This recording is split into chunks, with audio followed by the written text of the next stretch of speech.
Thank you very much, Troy. And good morning, everybody. Excellent turnout this morning. My presentation is on a regional comparison. So far, we've been looking very much inward at the performance of Vietnam's property markets. What I'd like to do now is have a look at the region to see how Vietnam's performance sits regionally amongst our peer group, amongst our competitors. That way, we can see whether we are performing well overall. First of all, let's have a look at global GDP, just to come down from the top level. Global GDP, what we're seeing very clearly in this slide is the emergence of Asia as a powerhouse in GDP globally. So what we're seeing here is the GDP build-up enormously. Developed economies are growing between 1 and 2%. We're expecting to see Asia's growth up to 8%. What we also see here is private equity. Private equity in Asia, very, very strong, eclipsing global and North America private equity. Private equity continued. This slide just shows you regionally. It's a little bit more of a drill down into the private equity. What it shows is Vietnam's private equity investment is relatively small amongst the region. However, there's still very good deal size and a growing amount of private equity flowing into the country.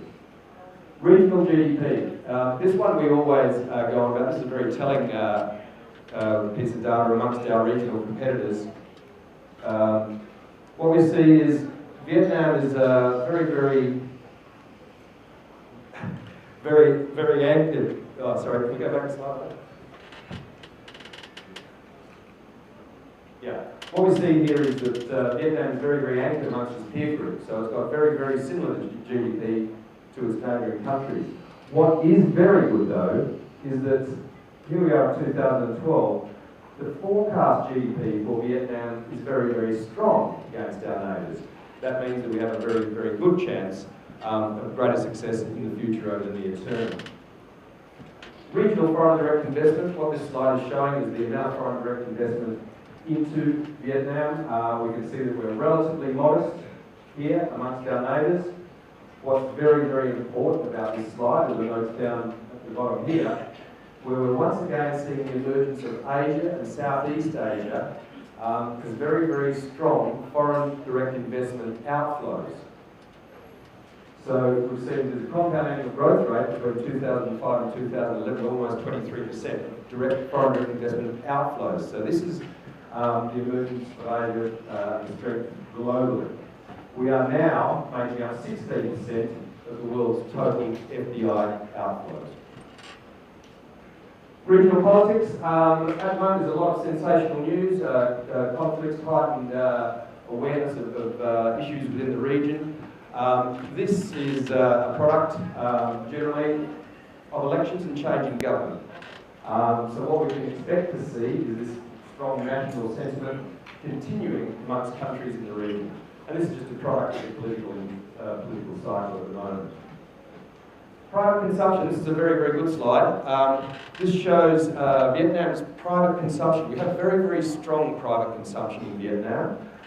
We have been at the top 3 over the recent term. Part of that private consumption leads on to this second slide here. What I'd like to focus on is this line here, which is the emergence of processing and manufacturing sectors as the leading amount of foreign direct investment into Vietnam. So that's strong private consumption, and that's forecast to grow very, very strongly over the near term to 6.4%. Investors are coming here, they're investing into the processing and manufacturing to take advantage of that future strong private consumption within Vietnam. Asia-Pac Wealth Report. This is a very interesting slide. This is a slide of the high net worth individuals. High net worth individual is someone with more than $1 million. So what we're seeing here, this is out for 2012, is that for the first time ever, Asia-Pac became the home to the greatest amount of high net worth individuals in the world. A lot of those high net worth individuals are in Japan, China, but for the first time ever, there's more millionaires in Asia than the rest of the world. A very important secondary part of that data is that in the past, up to 2011, entrepreneurship and commerce have been the key drivers in creating those individuals' wealth. What's going to happen in the future, the next wave of Asia-Pac growth, are these characteristics here: financial services, education, healthcare, and value-added manufacturing. And I think we can all see that those industries are very evident in Vietnam at the moment. So we're looking forward to a lot more growth from those sectors. Cost of debt, have to put this one up. What we see here is an outlandish cost of debt in Vietnam against our neighbours. This is obviously a problem with our competitiveness. What this slide only shows very minorly is that we have come down. So that strong monetary policy has worked. And what we're hoping for, obviously, the challenges within the banking sector that will have continued reform and continued pressure on that. This slide is about global commercial yields. So these are the yields that you're attaining on commercial property. What we very clearly see again is Asia-Pac being very, very low over the long-term trend than the Middle East, North Africa, Europe and the Americas. What this means is that there's very, very strong demand for commercial property in Asia. There has been and there will continue to be. I'd expect those commercial yields to continue to fall. There will continue to be strong demand. So lastly, we're moving on to the land law. This is an area that is under reform at the moment. Obviously, Land Law 2003 is being reconsidered. We can see some very strong competitive advantages for Vietnam to flow through from the review of this. Amongst other areas, it's land use planning, it's market value frameworks, it's compensation, it's all of these sort of factors. What these factors do is give foreign direct investors greater security and greater confidence to invest into Vietnam. If we can have that, then of course we will have a greater competitive edge against our neighbours. Particularly the land use planning, touched on it previously, greater certainty. Some of the catch cries here are transport-orientated developments, new urbanism. All these things are leading to more sustainable developments. Last, we had in Q3, we had the Global Happiness Index, where we saw that Vietnam was a very, very happy country. This index is showing peace.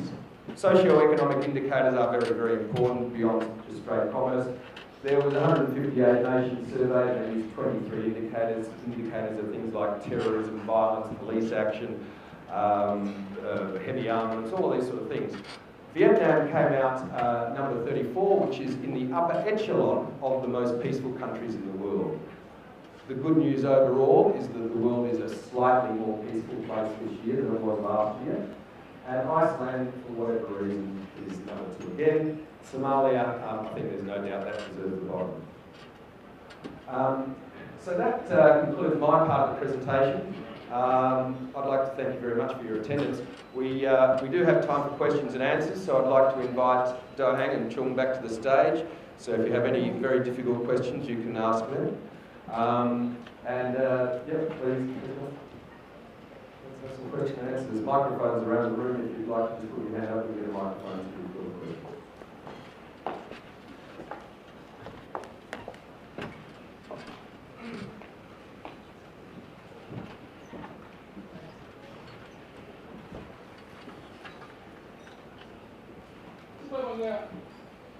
Anh có câu hỏi gì?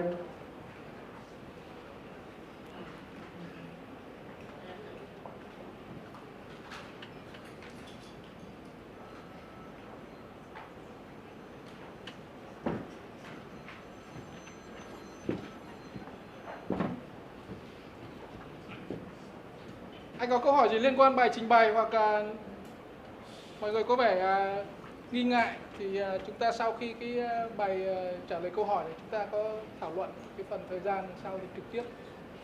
Nhưng mà chắc là không có câu hỏi nào nó quá là nhạy cảm. I hope this means that our presentation was good and the data was excellent, your information's all there, you know everything now.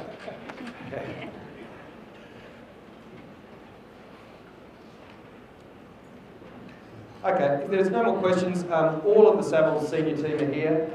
There are a lot of Savills representatives from all of our departments. We'll be outside. This is a wonderful opportunity for networking, to have an informal chat. If you do have any direct questions relating to your business, to the investment, to development, please get a hold of the relevant Savills representatives. But once again, I would like to thank you very, very much for your attendance today, and I look forward to seeing you all again at our Q4 presentation. Thank you and good morning.